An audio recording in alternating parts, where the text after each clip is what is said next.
Assalamualaikum warahmatullahi warahmatullahi wabarakatuh. wabarakatuh. Innal hamdalillah nahmaduhu wa nasta'inuhu wa nastaghfiruh wa na'udzu billahi min syururi anfusina wa min sayyiati a'malina may yahdihillahu fala mudhillalah wa may yudlil fala hadiyalah. Asyhadu an la ilaha illallah wa asyhadu anna Muhammadan abduhu wa rasuluh. Allahumma shalli ala Muhammad wa ala ali Muhammad. Amma ba'd. Baik, pada teman-teman semua, setelah kita memuji Allah dan juga setelah menyanjungkan salawat serta salam kepada Rasulullah, selanjutnya kita menyampaikan salam takzim kita kepada dosen pengampu mata kuliah materi PAI 2, yaitu Bapak Dr. Syahrullah MPDI.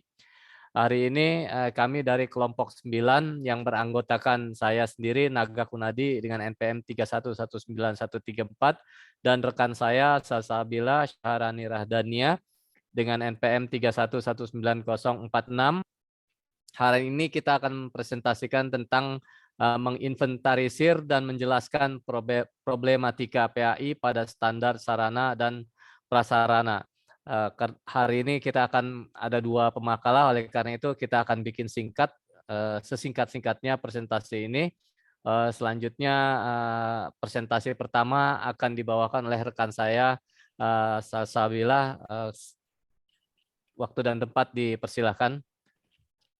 Baik, terima kasih Pak Naga atas waktunya. Yang pertama di sini kita akan bahas tentang pengertian sarana dan prasarana. Sekolah itu merupakan lembaga publik yang mempunyai tugas untuk memberikan pelayanan kepada publik, khususnya pelayanan untuk peserta didik yang menuntut pendidikan. Sekolah berfungsi sebagai tempat pembinaan dan pengembangan semua potensi individu, terutama pengembangan potensi fisik, intelektual, dan moral peserta didik. Nah, sarana pendidikan itu merupakan semua fasilitas yang diperlukan dalam proses belajar mengajar, baik yang bergerak maupun tidak bergerak, agar pencapaian tujuan pendidikan dapat berjalan dengan lancar. Sedangkan yang dimaksud dengan prasarana adalah fasilitas yang secara tidak langsung menunjang jalannya proses pendidikan atau pengajaran seperti halaman, kebun, taman sekolah, dan jalan menuju ke sekolah. Nah, di sini dalam hubungannya dengan sarana pendidikan, Ibrahim Mufadal itu membagi menjadi beberapa macam sarana pendidikan. Yang pertama, habis tidaknya dipakai. Ini ada 2 macam. Yang pertama, sarana pendidikan yang habis dipakai. Sarana pendidikan yang habis dipakai adalah bahan atau alat yang apabila digunakan bisa habis dalam waktu yang relatif singkat. Contohnya yaitu kapur tulis yang biasa digunakan oleh seorang guru dan siswa dalam pembelajaran.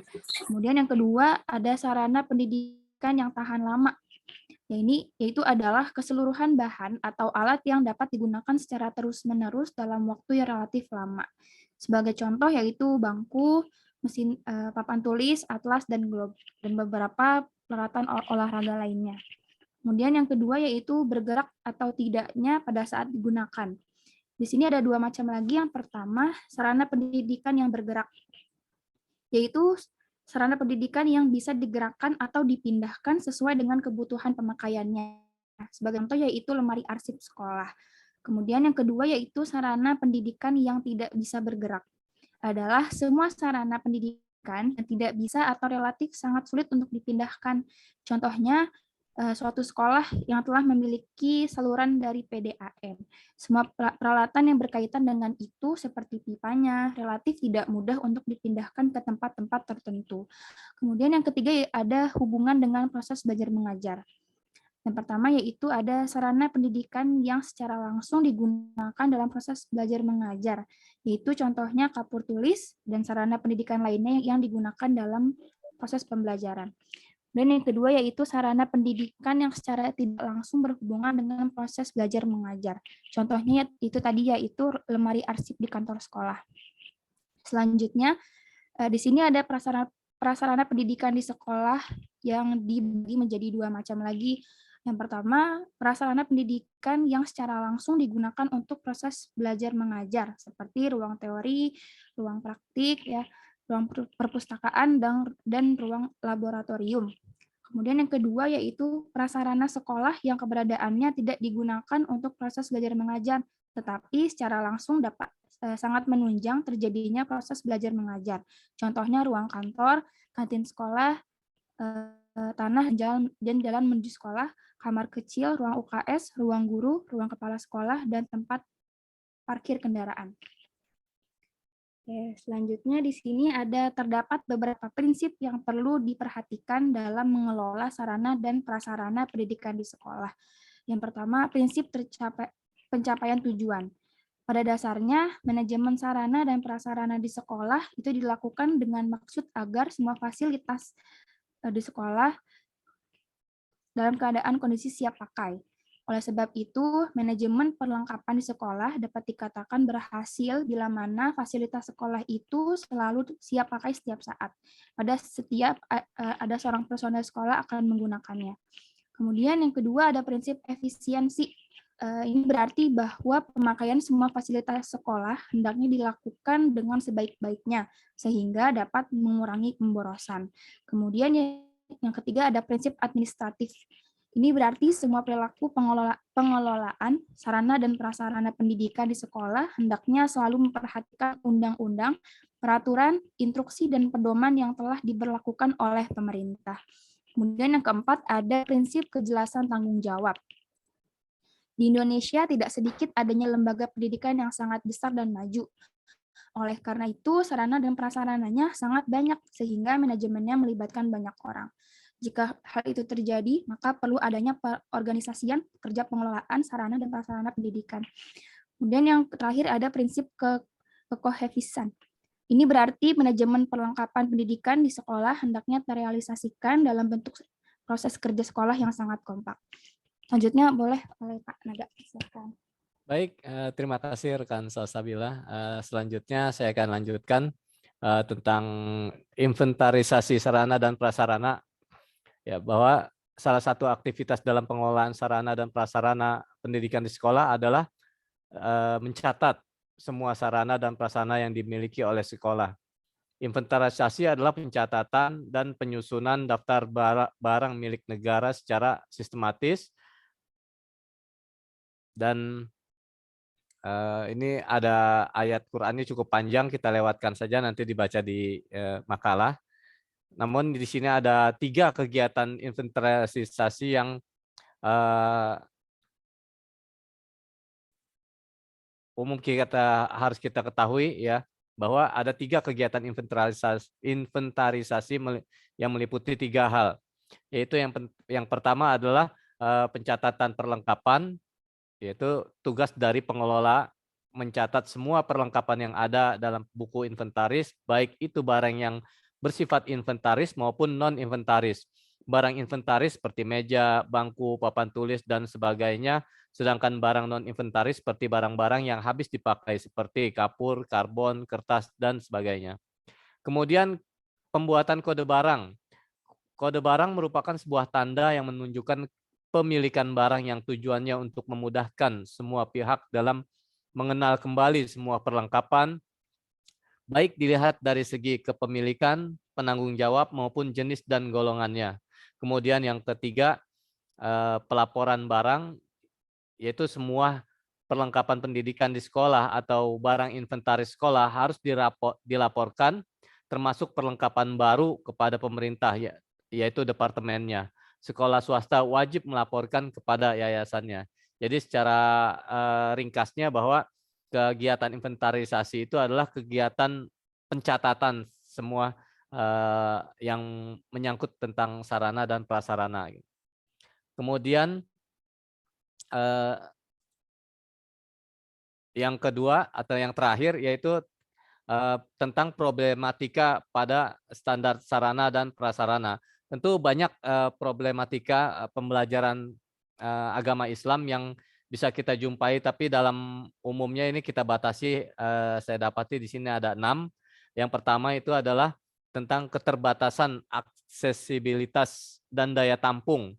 Berlangsungnya sistem ekonomi kapitalis di tengah-tengah kehidupan telah membentuk paradigma pemerintah terhadap penyelenggaraan pendidikan sebagai bentuk pelayanan negara kepada rakyatnya, yang harus disertai dengan adanya jumlah pengorbanan ekonomis atau biaya oleh rakyat kepada negara.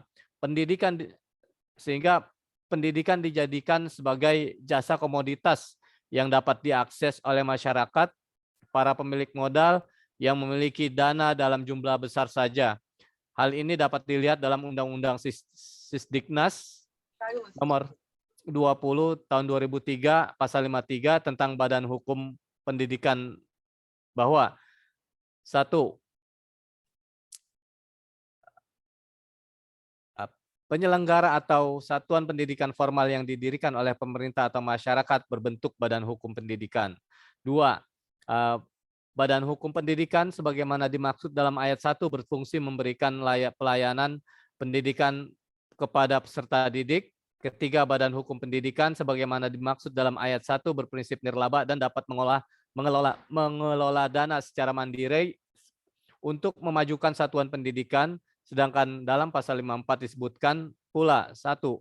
Peran serta masyarakat dalam pendidikan meliputi peran serta perseorangan, kelompok, keluarga, organisasi, profesi, pengusaha, dan organisasi masyarakat dalam penyelenggaraan dan pengendalian mutu pelayanan pendidikan. 2. Masyarakat dapat berperan serta sebagai sumber, pelaksana, dan pengguna hasil pendidikan berdasarkan pasal-pasal di atas. Terlihat bahwa tanggung jawab penyelenggaraan pendidikan nasional saat ini akan dialihkan dari negara kepada masyarakat dengan mekanisme BHP, yaitu adanya mekanisme manajemen berbasis sekolah pada tingkat SD sampai dengan SMA dan otonomi pendidikan pada tingkat perguruan tinggi. Seperti halnya perusahaan, sekolah dibebaskan mencari modal untuk diinvestasikan dan operasional pendidikan. Dalam operasional pendidikan, Koordinator LSM Education Network for Justice Yanti Mukhtar Republika tanggal 10 bulan 5 2005 menilai bahwa dengan privatisasi pendidikan berarti pemerintah telah melegitimasi komersialisasi pendidikan dengan menyerahkan tanggung jawab penyelenggaraan pendidikan ke pasar. Dengan begitu, nantinya sekolah memiliki otonomi untuk menentukan sendiri biaya penyelenggaraan pendidikan. Sekolah tentu saja akan mematok biaya setinggi-tingginya untuk meningkatkan dan mempertahankan mutu. Akibatnya akses rakyat yang kurang mampu untuk menikmati pendidikan berkualitas akan terbatasi dan masyarakat semakin terkotak-kotak berdasarkan status sosial antara yang kaya dan yang miskin. Yang kedua, problematika PAI adalah kerusakan sarana dan prasarana. Nah, sarana dan prasarana pendidikan merupakan salah satu faktor utama yang mempengaruhi keberhasilan penyelenggaraan pendidikan. Dengan adanya kerusakan sarana dan prasarana ruang kelas dalam jumlah yang banyak, maka bagaimana mungkin proses pendidikan akan berlangsung secara efektif. Kemudian problematika yang ketiga adalah kekurangan tenaga guru.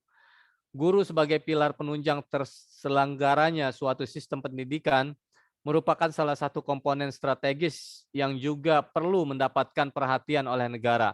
Misalnya dalam hal penempatan guru, bahwa hingga sekarang ini jumlah guru dirasakan oleh masyarakat maupun pemerintah masih sangat kurang. Kurangnya jumlah guru ini jelas merupakan persoalan serius karena guru adalah ujung tombak pendidikan. Kekurangan tersebut membuat beban guru semakin bertumpuk sehingga sangat berpotensi mengakibatkan menurunnya kualitas pendidikan. Sementara itu, siapapun mungkin akan setuju mengatakan bahwa pendidikan adalah salah satu fondasi dalam membangun bangsa. Kualitas sumber daya manusia tergantung pada proses pendidikan yang dilaluinya. Jika prosesnya itu berjalan buruk, jangan harap kualitas yang dihasilkan akan baik. Dengan kata lain, teruslah bermimpi menjadi bangsa besar. Jika pendidikan tidak menjadi prioritas dalam proses pembangunan. Pikiran Rakyat, tanggal 6 bulan 10 tahun 2002. Kemudian problematika PAI yang keempat adalah kinerja dan kesejahteraan guru yang belum optimal. Kesejahteraan guru merupakan aspek penting yang harus diperhatikan oleh pemerintah dalam menunjang terciptanya kinerja yang semakin baik di kalangan pendidik. Berdasarkan Undang-Undang Nomor 14 Tahun 2005 tentang guru dan dosen, pasal 14 sampai dengan 16 menyebutkan tentang hak dan kewajiban, diantaranya bahwa hak guru dalam memperoleh penghasilan adalah di atas kebutuhan hidup minimum dan jaminan kesejahteraan sosial, mendapatkan promosi dan penghargaan, berbagai fasilitas untuk meningkatkan kompetensi. berbagai tunjangan seperti tunjangan profesi, fungsional, tunjangan khusus bagi guru di daerah khusus, serta berbagai macam tambahan kesejahteraan. Undang-undang tersebut memang sedikit membawa angin segar bagi kesejahteraan masyarakat pendidik. Namun dalam realisasinya ternyata tidak semanis redaksinya. Rendahnya kesejahteraan guru mempunyai peran dalam membuat rendahnya kualitas pendidikan Indonesia. Kemudian problematika PAI yang kelima dalam standar sarana dan prasarana adalah 5. Proses pembelajaran yang konvensional. Yaitu dalam hal pelaksanaan proses pembelajaran, selama ini sekolah-sekolah menyelenggarakan pendidikan dengan segala keterbatasan yang ada. Hal ini dipengaruhi oleh ketersediaan sarana prasarana, ketersediaan dana, serta kemampuan guru untuk mengembangkan model pembelajaran yang efektif. Menurut Nur Hadi dan kawan-kawan 2004, salah satu aspek penting yang harus dilakukan dalam konteks pembaharuan pendidikan adalah pembaharuan dalam efektivitas metode pembelajaran di samping pembaharuan kurikulum dan kualitas pembelajaran.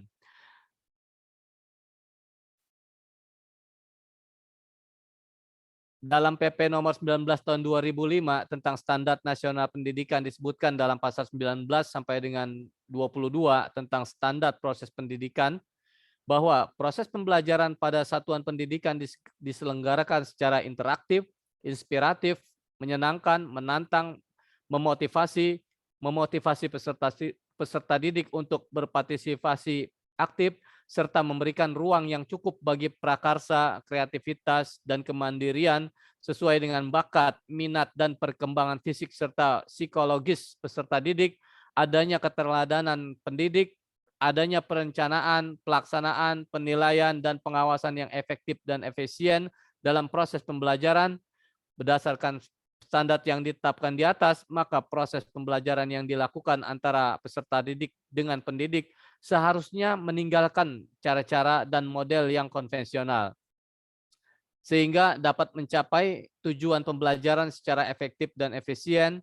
Kenyataan saat ini banyak di antara pendidik yang masih melaksanakan proses pembelajaran secara konvensional, bahkan di antaranya belum menguasai teknologi informasi seperti komputer dan internet. Kemudian yang terakhir yaitu jumlah dan kualitas buku yang belum memadai. Ketersediaan buku yang berkualitas merupakan salah satu prasarana pendidikan yang sangat penting dibutuhkan dalam menunjang keberhasilan proses pendidikan. Sebagaimana dalam PP nomor 19 tahun 2005 tentang SNP, dalam pasal 42 tentang standar sarana dan prasarana disebutkan bahwa setiap satuan pendidikan wajib memiliki sarana yang meliputi perabot, peralatan pendidikan, media pendidikan, buku, dan sumber belajar lainnya, bahan habis pakai, serta perlengkapan lain yang diperlukan untuk menunjang proses pembelajaran yang teratur dan berkelanjutan. Nah, secara kesimpulan bahwa problematika PAI pada saat ini pada standar sarana dan prasarana sebagaimana yang saya batasi ada 6, bahwa berdasarkan penjelasan dan uraian di atas dapatlah ditarik sebuah kesimpulan bahwa sistem pendidikan di Indonesia mengalami masalah atau problem antara lain: 1. Keterbatasan aksesibilitas dan daya tampung, yang kedua adalah kerusakan sarana dan prasarana, dan yang ketiga adalah kekurangan tenaga guru, keempat kinerja dan kesejahteraan guru yang belum optimal, kelima proses pembelajaran yang konvensional, dan yang keenam adalah jumlah dan kualitas buku yang belum memadai. Kiranya itu yang bisa kami presentasikan dalam kesempatan ini. Kemudian kepada Ahsaman mungkin bisa dibantu dalam proses diskusinya, atau mungkin dilanjutkan kepada kelompok selanjutnya terlebih dahulu. Kurang lebihnya sementara kami mohon maaf. Terima kasih. Baik, makasih untuk pemakalah kelompok 9 yang sudah menyampaikan pemaparannya. Silakan teman-teman jika ada pertanyaan bisa, ditulis dulu di kolom chat sambil kita menyimak pemakalah dari kelompok ke-10, oke? Ya, dan kami juga mohon kepada kelompok 10 bisa, diperhatikan dari segi waktu, ya 15 sampai 20 menit untuk presentasi. Silakan kelompok 10.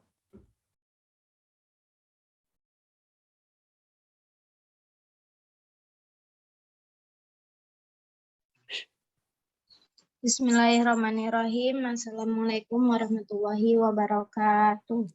Waalaikumsalam warahmatullahi wabarakatuh. Hamdan wa syukurillah mambadu yang saya hormati dosen mengampu Bapak Syahrullah PDI dan yang saya hormati teman-teman seperjuangan kelas 5C. Baik, untuk mempersingkat waktu langsung saja kami dari kelompok 10. Saya Nur Aini dengan NPM 311962 dan rekan saya Muhammad Ilyas dengan NPM 3199169 akan mempresentasikan makalah kami yang berjudul Problematika pada Standar Pengelolaan dan Standar Pembiayaan.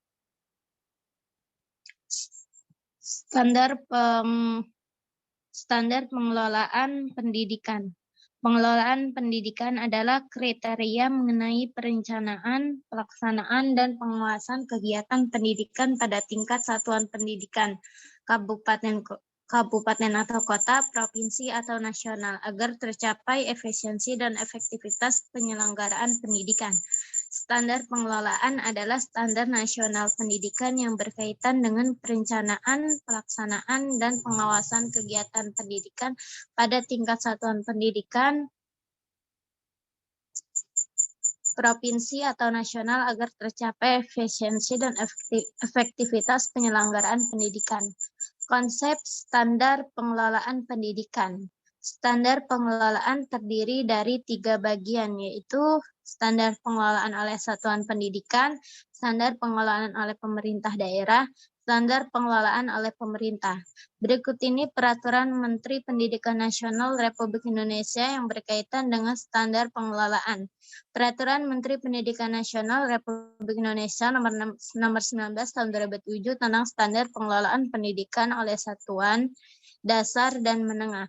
Standar pengelolaan oleh satuan pendidikan menurut pasal 49, pengelolaan satuan pendidikan pada jenjang pendidikan dasar dan menengah menerapkan manajemen berbasis sekolah yang ditunjukkan dengan kemandirian, kemitraan, partisipasi, keterbukaan, dan akuntabilitas pengelolaan satuan pendidikan pada jenjang pendidikan tinggi menerapkan otonomi perguruan tinggi. Standar pengelolaan oleh pemerintah. Menurut pasal 60, pemerintah menyusun rencana kerja tahunan bidang pendidikan dengan memprioritaskan program wajib belajar, peningkatan angka partisipasi pendidikan untuk jenjang pendidikan menengah dan tinggi, penuntasan pemberantasan buta aksara, menjamin mutu pada satuan pendidikan, baik yang diselenggarakan oleh pemerintah maupun masyarakat. Peningkatan status guru sebagai profesi, peningkatan mutu guru atau dosen, standarisasi pendidikan, akreditasi pendidikan, peningkatan relevansi pendidikan terhadap kebutuhan lokal, nasional, dan global. Pemenuhan standar pelayanan minima bidang kependidikan dan penjaminan mutu pendidikan nasional. Standar pengelolaan oleh pemerintah daerah. Pada pasal 59, pemerintah daerah menyusun rencana kerja tahunan bidang pendidikan dengan memprioritaskan program 1. Wajib belajar, 2. Peningkatan angka partisipatif pendidikan untuk jenjang pendidikan menengah, 3. Penuntasan pemberantasan buta aksara, 4. Menjamin mutu pada satuan pendidikan baik yang diselenggarakan oleh pemerintah daerah maupun masyarakat, 5. Peningkatan status guru sebagai profesi, 6. Akreditasi pendidikan, 7. Peningkatan relevansi pendidikan terhadap kebutuhan masyarakat.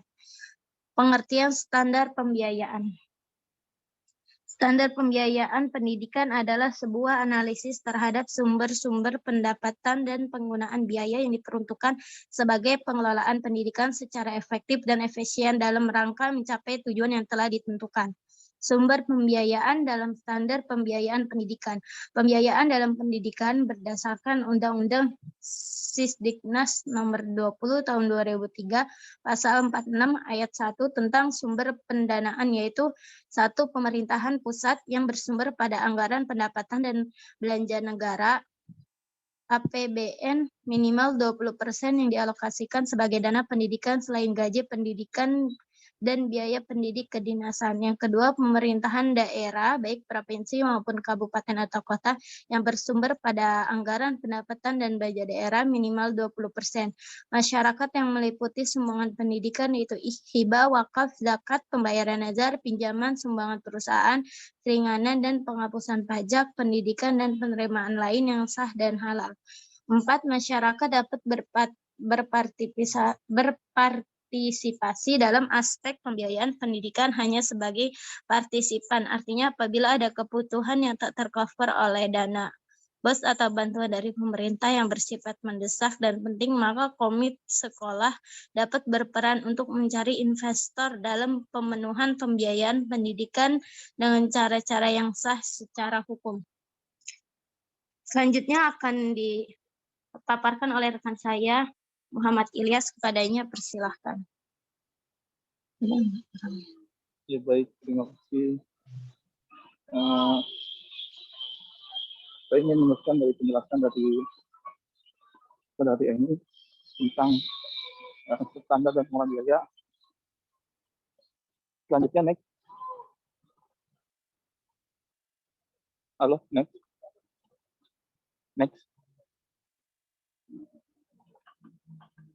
Sudah? Belum?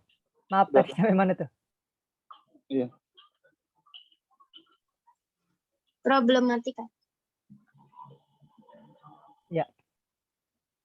Ya, sini ada problem standar pengelolaan dan pembiayaan dalam pendidikan. Pertama, masalah yang terjadi di standar pengelolaan yang pertama itu visi misi sekolah. Di mana visi misi ini tidak sesuai atau tidak diharapkan pada pengelolaan pembiayaan yang ada di sekolah. Yang kedua itu program rencana kerja tahunan dan menengah. Di program rencana ini yang sekali terbengkalai. Selanjutnya itu peraturan akademik yang terlalu sulit akhirnya menjadi terhambatnya dalam pengelolaan dan pembiayaannya. Selanjutnya fasilitas kegiatan kesiswaan. Semua fasilitas ini sangat dibutuhkan yang dimana benar untuk kegiatan siswa dan akhirnya gara-gara terhambatnya pengelolaan maka terhambatnya kegiatan tersebut. Dan selanjutnya itu ada program sistem penghargaan serta promosi dan penempatan, di mana sistem penghargaan ini ditujukan untuk pendidik, di mana jika terhambat maka terhambat pengelolaan biaya pendidik, dan maka terhambat juga penghargaan yang diberikan kepada guru, baik itu dari reward dan yang lainnya. Nah, selanjutnya fasilitas setiap tingkat kelas. Fasilitas setiap tingkat kelas itu terhambat karena buruknya fasilitas ada. Rusaknya ruangan kelas dan lain sebagainya, di mana dikelola oleh sekolah itu tidak memberikan perbaikan kepada sekolah tersebut. Selanjutnya itu kebiasaan hidup bersih, sehat, bugar, dan aman. Mana hidup bersih itu sangat dibutuhkan bagi manusia, dan juga karena terhambat ya biaya, akhirnya yang sekolahnya dulu bersih akhirnya menjadi kotor. Selanjutnya itu adanya evaluasi diri. Sekolah belum dilaksanakan secara terukur dan komprehensif. Selanjutnya itu pembagian tugas belum adil dan rata, di mana pembagian ini antara guru yang sudah lama dan baru itu tidak merata.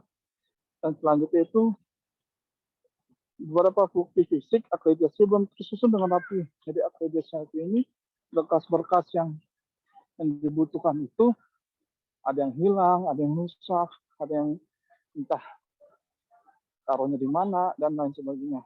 Tujuan dan target mutu belum dirumuskan dengan baik.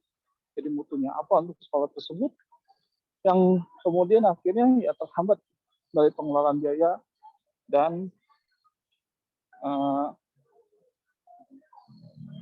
pembiayaan yang dibutuhkan. Dan itu sekolah belum memiliki tenaga administrasi, jadi tenaga administrasi yang belum dibutuhkan oleh sekolah. Next, selanjutnya.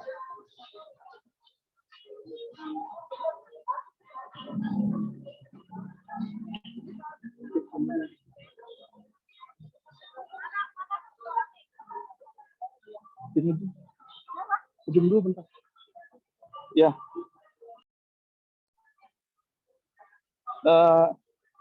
Jadi juga terhambatnya kepada standar pembiayaan, di mana tidak semua investasi sarana dan prasarana itu tercatat secara menyeluruh, yang akhirnya biaya pengembangan pendidik dan tenaga kependidikan tidak semua didanai RKAS. Langsung model kerja yang tertuang dalam RKAS untuk membiayai pendidikan itu tidak tercapai, yang akhirnya seluruh kegiatan honor ataupun kegiatan sekolah yang dibayar dari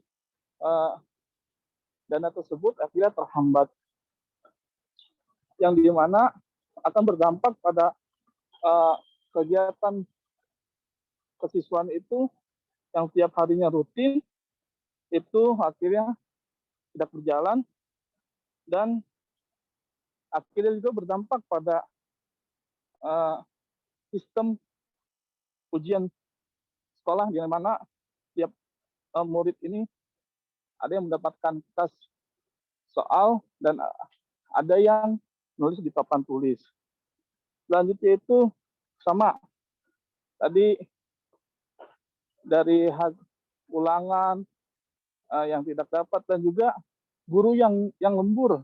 Dalam hal ini lembur untuk seperti akreditasi dan lain sebagainya itu terhambat, dan juga yang menjadi terhambat itu terhadap pengelolaannya. Pengelolaannya itu kurang stafnya seluruh dana yang ada di sekolah, yang akhirnya itu dibebankan oleh kepada siswa, yang dimana menjadi kurang efektif, yang akhirnya berdampak juga kepada kegiatan-kegiatan lainnya seperti praktikum dan kegiatan komite rapat oleh orang tua murid, serta hal ini menyebabkan tidak teraturnya kegiatan-kegiatan dokumen yang menjadi pedoman pengelolaan pengelolaan dan pembiayaan yang ada di sekolah tersebut. Next, selanjutnya.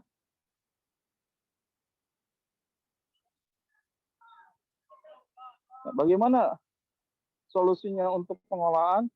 Yang pertama, sekolah mengadakan kegiatan sosialisasi pada masyarakat terhadap visi dan misi sekolah seperti apa. Selanjutnya itu tadi mengadakan rencana kerja tahunan untuk mencegah terhambatnya proses pengelolaan standar biaya tersebut, dan juga membuat peraturan akademik yang baik, membuat sosialisasi organisasi serta strukturnya, serta kerja tahunan yang realita, yang baik, yang transparan, dan membuat program sistem pengarahan serta promosi dan penempatan kepada pendidik, yang dimana hal ini tujuannya itu untuk meningkatkan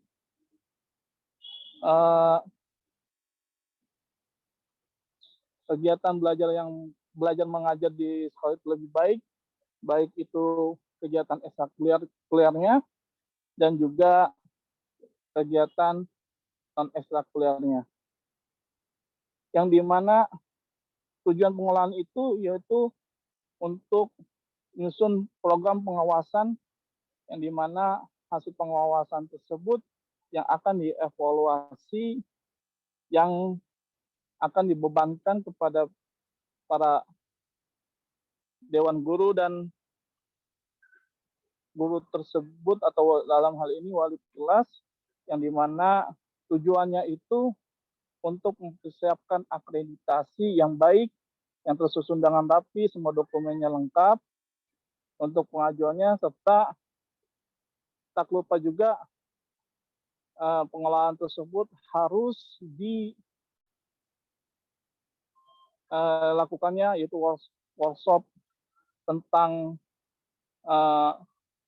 standar-standar apa saja yang baik untuk pengolahan dan pembiayaan dalam hal ini di sekolah, dan juga siap merekrut tenaga kesehatan,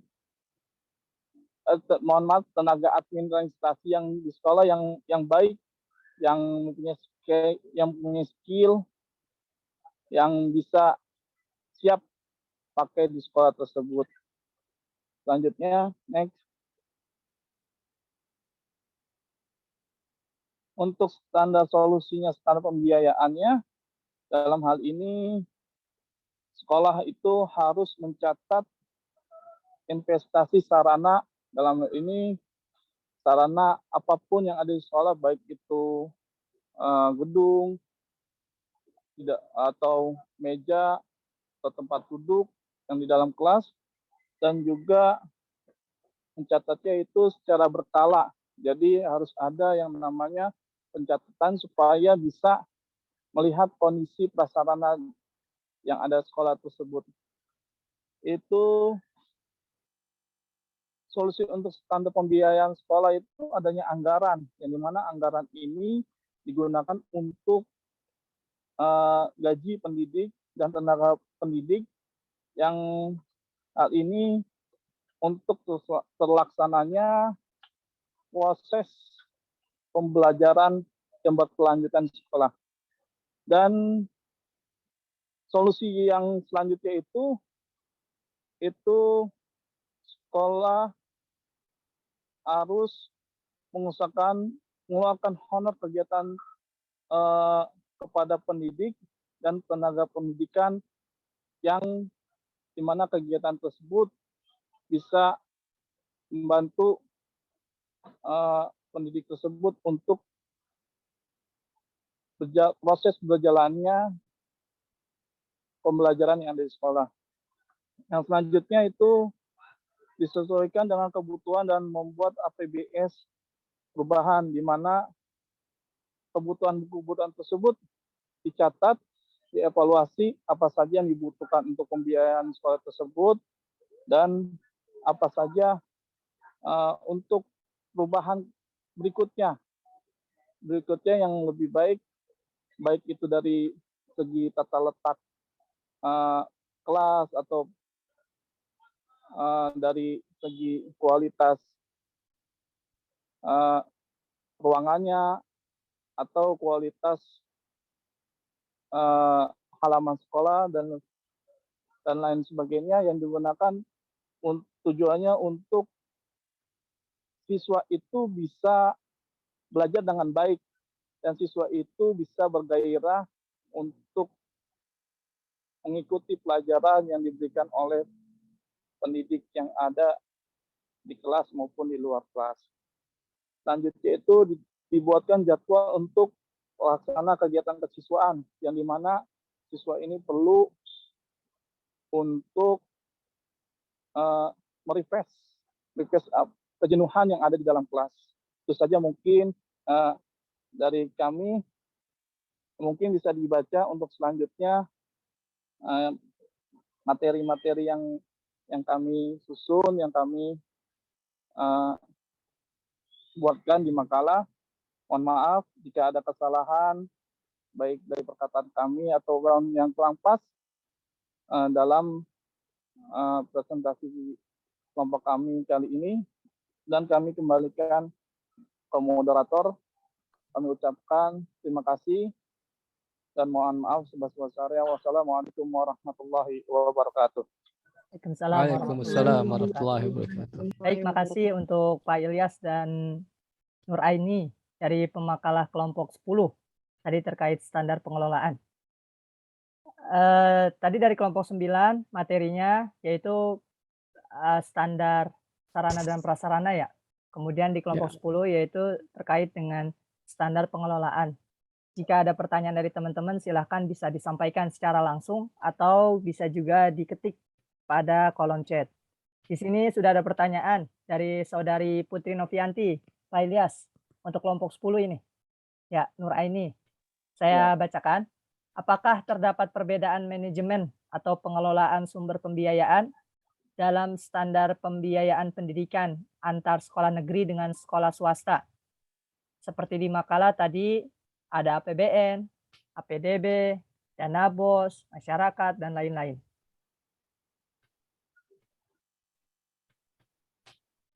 Oke, baik. Mungkin langsung saya jawab aja ya. Oke, silakan. Mungkin yang saya ketahui, yang saya pernah baca, itu antara pembiayaan dan pengelolaan antara sekolah negeri dan sekolah swasta itu, ya kalau dilihat itu justru beda ya kan. Kalau negeri itu didapat dari APBD negara, APBD daerah. Dalam hal ini jika APBD daerah belum mencukupi maka bisa dibantu melalui APBN. Jadi yang bertanggung jawab itu ya kalau untuk sekolah ya pemerintah daerah tersebut. Kalau pemerintah daerah tersebut tidak sanggup, ya maka akan dilarikan ke pemerintahan pusat. Yang dalam hal ini bahwa semuanya yang ditanggung oleh APBN tersebut. Jadi kalau untuk swasta ya tentu jelas, ya kan. Swasta itu pendanaannya ya diperoleh dari ya apa namanya bayaran sekolah tiap bulannya dari orang tua siswa tersebut. Jadi yang ini dalam hal ini ya mandiri, bukan dibantu oleh apa namanya pemerintahan daerah tersebut atau APBN tersebut gitu. Sekolah swasta ini mungkin bisa jadi didapat dari dana hibah gitu. Dana hibah yang ada di pemerintahan daerah tersebut, yang di mana dana hibah itu terbatas gitu, bukan full. Kalau negeri kan full, itu kan full semuanya. Yang penting ada pengajuan anggaran. Jadi berbeda banget gitu. Kalau ibarat kata, saya bukan mengatakan bahwa swasta itu dianaktirin, tidak. Tapi banyak swasta yang dalam hal ini ya yang berkualitas dengan adanya bayaran sekolah yang jauh lebih tinggi daripada yang ada di negeri. Gitu. Hal ini tergantung dari kemampuan siswanya tersebut untuk membayar, dalam hal ini SPP ya, kalau dalam bahasanya SPP per bulannya. Ya jauh, kalau dilihat sih jauh beda banget gitu. Kalau swasta ya dari bantuan, dari itu. Kalau ini kan jelas gitu. Maksudnya jelasnya karena adanya audit oleh pemerintah yang dimana anggaran tersebut dia larinya ke sekolah negeri tersebut. Kalau untuk audit di swasta, apa yang mau diaudit? Mungkin di auditnya itu pada saat dana hibahnya turun dari pemerintahan daerah ke pemerintahan pusat. Itu. Karena pembiayaan yang ada di sekolah yang swasta Bang ini Ilyas, ya mungkin ya loh. jadi jawabannya negeri swasta kalau misalnya gitu kan jawabannya beda kan? Iya beda, tentu beda gitu. Beda. Kalau negeri ke negeri Bang, Ya kalau tadi negeri kan negeri tergantung kan full ya, tergantung pengajuan anggarannya. Nah kalau negeri ke negeri gitu, ya negeri ya dengan negeri tergantung apakah juga. sama atau Enggak, kalau negeri ke Oke. negeri itu sama juga gitu. Maksudnya tergantung kebutuhan yang diajukan oleh sekolah tersebut gitu. Kalau seandainya diterimanya hanya contohnya mengajukan anggaran untuk pembiayaan full, contohnya 1 triliun, akan tetapi pada Pemprov itu yang diterima itu cuma 500 juta gitu.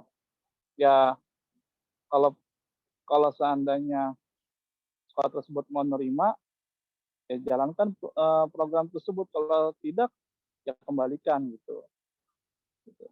Dalam catatan untuk tahun depan sekolah tersebut tidak menerima lagi bantuan yang dari pemerintah karena dalam ini ada catatan bahwa sekolah tersebut tidak mau mengikuti apa yang disarankan oleh pemerintah tersebut gitu. Kalau seandainya mengikuti ya karena kan dia mau mengikuti gitu. Mau mengikuti dalam arti dia mau ikut dan partisipasi dalam penyerapan anggaran yang ada di pemerintahan daerah tersebut. Itu saja mungkin yang saya ketahui. Jika kalau swasta, antar swasta, ya itu mah beda lagi, tergantung kemampuan di siswa tersebut dalam membayar hal ini per bulan. Gimana Putri Novianti dan juga Nur Aini, barangkali mau dilengkapi dari jawaban saudara Muhammad Ilyas, tambah. Enggak, Gimana? mungkin udah cukup jelas jawaban dari Pak Ilyas bahwa standar sumber pembiayaan dari antara sekolah negeri dan swasta itu beda. Kalau negeri itu yaitu seperti yang di makalah, yang dijelaskan di makalah. Kalau swasta dari sekolahnya gitu, dari pendiri sekolahnya dia yang mengatur keuangannya, pembiayaannya. Gimana Putri Novianti dari jawaban Muhammad? Bang, Ya, Ya, halo. tadi kan tergantung kebutuhan yang diajukan ya. Terus Wati mau Iya, nanya benar. satu lagi dong, kenapa sih bisa beda gitu dari yang negeri di provinsi gitu ya, sama-sama negeri, cuman negeri di Jakarta sama negeri yang di pelosok sana itu beda, padahal kan APBD-nya beda, tapi kan APBN, ada negara, ada daerah kan di situ. Benar. Kalau seandainya itu tergantung, ya maksudnya tergantung yang di ACC-nya gitu. Contohnya kan pada saat dia pengajuan ke pemerintah daerah, gitu kan, mengajukan dana, itu tergantung nanti ada tim surveinya ke lapangan gitu. Melihat kondisi apakah sekolah ini benar-benar layak mendapatkan contohnya dana 1 triliun atau tidak itu. Kan itu akan ada tim survei gitu. Kalau bahasanya itu pengawas turun ke ya monitoring. Benar. Monitoring ke bawah gitu. Monitoring ke bawah, lihat ini pantas kan nih dapat 1 triliun gitu. Kalau seandainya pantas ya oke ACC gitu kan. Kalau nggak pantas dilihat dulu apa nih, ditanyakan dulu kebutuhan apa gitu. Sebenarnya dia mau ngambil ya siapkan dokumennya dan berserah nanti akan di-ACC oleh pemerintah daerah. Kalau seandainya dia tidak menolak, ya mau nggak mau dengan catatan pemerintah daerah itu akan mengalihkan ke sekolah lain dan tersebut gitu. Jadi tergantung apa yang diajukan. Kalau menurut saya nanti diajukannya pokoknya yang penting mah kalau untuk itu keputusan dari daerah gitu, keputusan daerah bagaimana dana itu dikeluarkan. Itu saja mungkin. Mungkin sekedar Ya, informasi makasih untuk Bang. Putri, Udah Iya, dengerin. boleh. terkait APBD ya, untuk, belum lama ini kan kalau yang saya baca itu terkait APBD itu bahwasanya 20% dari apa yang diterima oleh daerah itu untuk saat ini lagi gencar-gencarnya agar dialokasikan kepada pendidikan, gitu. Jadi ketika pengajuan, jadi ini salah satu untuk meningkatkan fasilitas maupun, pendidikan yang ada di Indonesia gitu. Untuk APBD, ya 20% pendapatan daerah tersebut, itu dialokasikan untuk dunia pendidikan. Adapun untuk tadi di sekolah swasta, masyarakat di sini luas ya. Pertama dari peserta didik, pembiayaan, dana dari masyarakat itu bisa dari peserta didik, pembiayaan, anak-anak setiap bulan. Kemudian juga biasanya ada perusahaan-perusahaan swasta. Nah, biasanya suka membantu itu. Nah, itu bisa salah satu biaya dari masyarakat. Seperti di sekolah yang tempat saya mengajar, itu ada pembiaya dari perusahaan swasta. Nah, itu bisa menjadi, dana masuk, dari masyarakat yang mana tujuannya untuk, menunjang proses pembelajaran di sekolah. Jadi masyarakat di sini umum gitu, bisa dari anak, bisa dari perusahaan swasta, bisa dari bantuan-bantuan yang lain, seperti itu. Silakan jika ada pertanyaan lagi, bisa untuk kelompok 1 atau kelompok 2 lagi, tidak nih?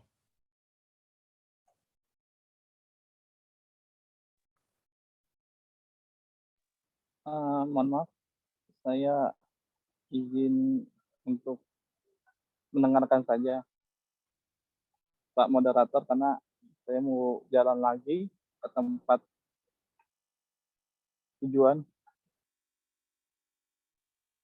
Jika ada pertanyaan Oke, Bang nanti Ilyas. akan dibantu oleh saudari Aini.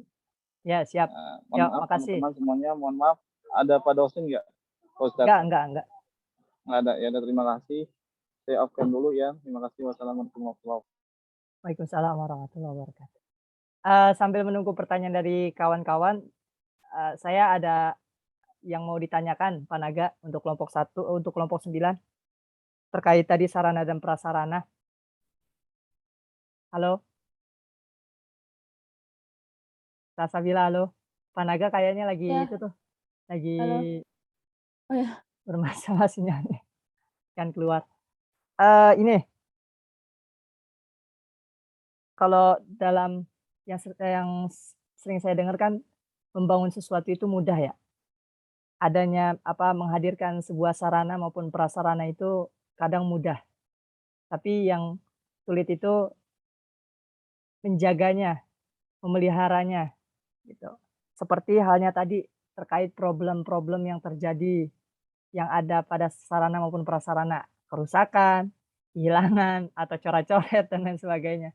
Nah, kalau menurut pemakalah sendiri, itu, bagaimana sih mensiasati kondisi atau kepada pendidik, kepada dewan guru, ataupun kepada peserta didik, terkait, untuk menjaga sarana dan prasarana yang ada. Karena seringkali kan kayak kita pernah sekolah, bangku nanti rusak, atau mungkin nanti kelas dicoret-coret dan lain sebagainya, sehingga pemeliharaannya kurang maksimal, gitu.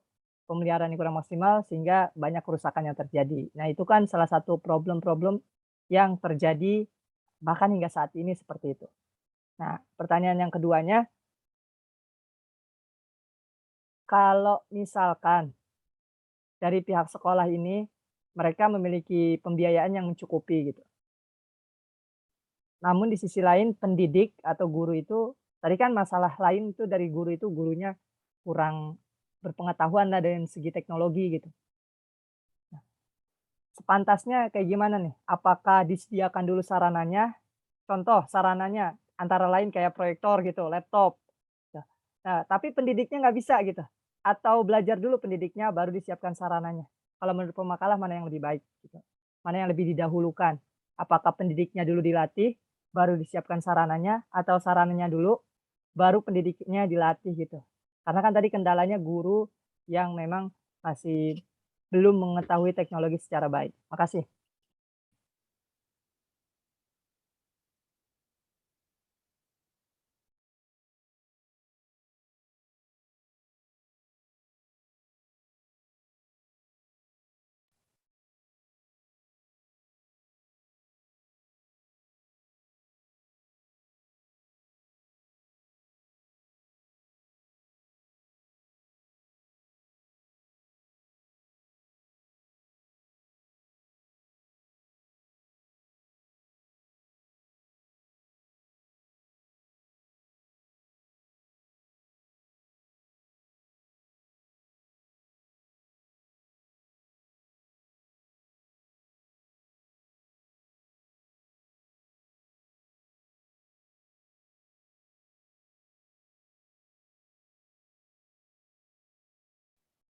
saya mau coba jawab pertanyaan yang kedua tadi.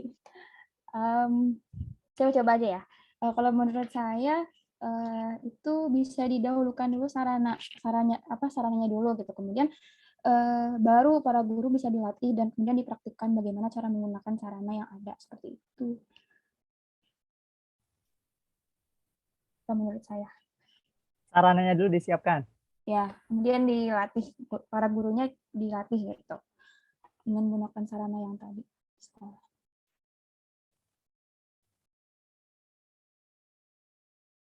Baik, untuk pertanyaan yang pertama ditunggu ya.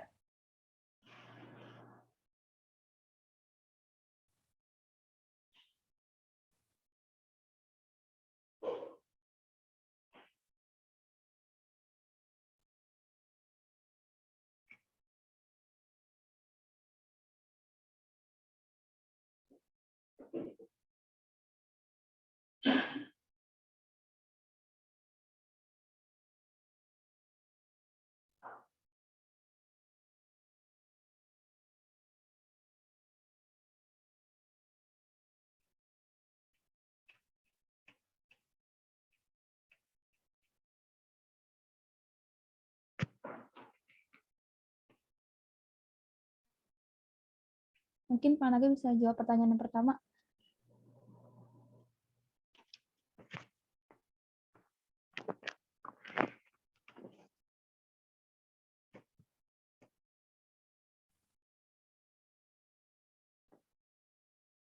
Gimana, Pak Naga?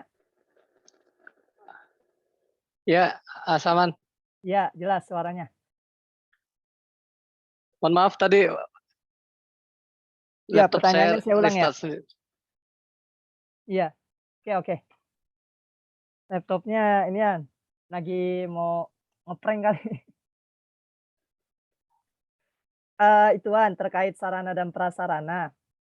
Kalau kita sering mendengarkan membangun sebuah prasarana maupun menghadirkan sebuah sarana itu kan mudah. Apalagi dengan sekolah yang memiliki cukup pembiayaan gitu. Namun terkadang dalam segi pemeliharaannya itu kan yang seharusnya juga perlu perhatian khusus gitu. Nah, tadi kan juga disampaikan bahwasanya problematika yang terjadi terkait sarana prasarana itu suka terjadi kerusakan, ya kan? Baik sarana yang bergerak maupun tidak, itu seringkali terjadi di sekolah-sekolah. Nah, kalau menurut pemakalah itu bagaimana mensiasati baik kepada pendidik maupun kepada peserta didik agar semuanya mau saling menjaga atau memelihara terkait sarana dan prasarana yang ada agar lebih apa ya, agar lebih jangka panjangnya lebih bisa digunakan gitu. Kan seringkali kita lihat kadang bangku rusak atau mungkin apalah macam-macam gitu. Mungkin gimana menurut pemakalah?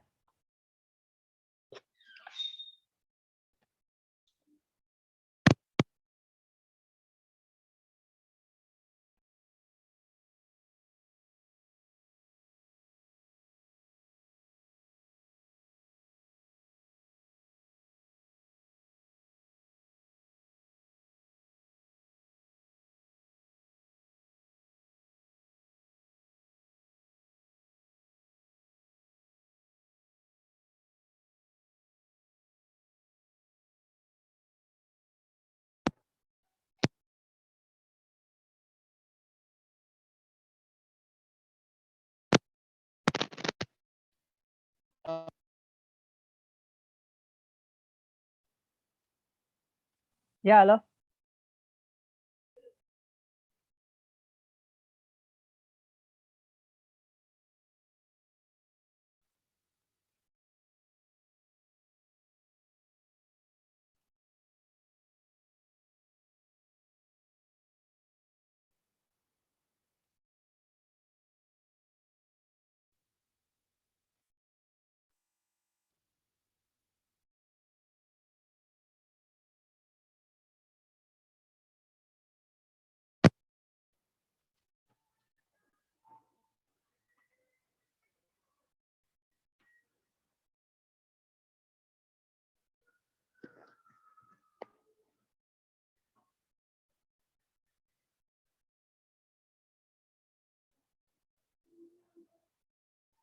Salman. Ya, hadir, hadir. Nggak kedengeran, nggak masuk suaranya ya? Jelas?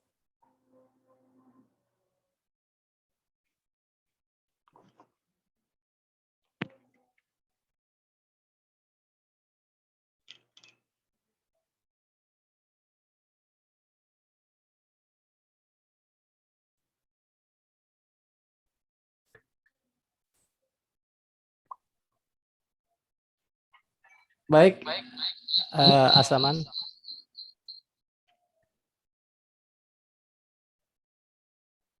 Saya matikan satu biar enggak dubbing. Salah saya. Oke.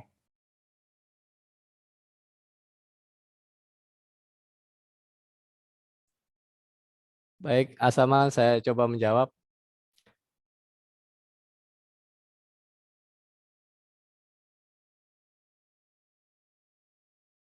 Ya. Terkait dengan tadi bagaimana terkesan merawat gitu ya, merawat sarana dan prasarana gitu ya, Asaman. Iya, agar Ya semuanya bahwa memiliki rasa memiliki gitu, ya menjaga. kalau secara apa teknisnya mungkin di sini sudah kita eh, paparkan juga tadi bahwa untuk yang namanya sarana dan prasarana itu ya memang perlu dijaga. Makanya di situ di awal sudah dibahas tentang menginventarisir gitu.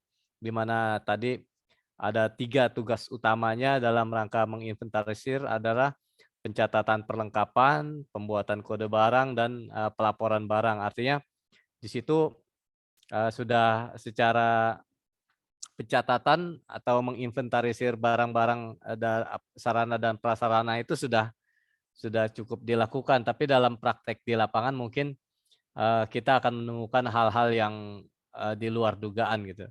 Mungkin tiba-tiba hal-hal yang tidak kita inginkan terjadi gitu. Dan itu memang untuk menjaga itu semua ya diperlukan kesadaran setiap eh, individu gitu. Dan dalam hal ini memang perlu diadakan satu edukasi lagi gitu supaya setiap orang itu bisa merasa memiliki apa yang ada di dalam lingkungan sekolah gitu.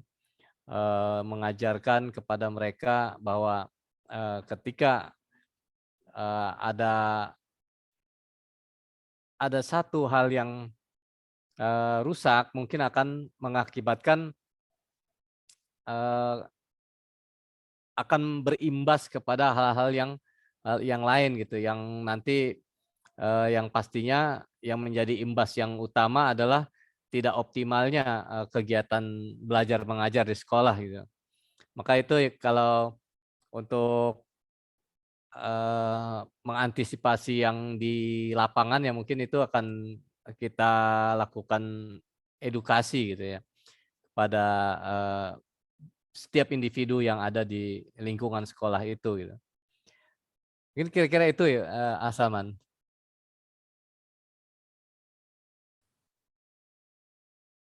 Berarti, sejenis mensosialisasikan ya, mengedukasi, maksudnya mensosialisasikan juga kepada peserta didik, gitu Pak Naga ya? Iya,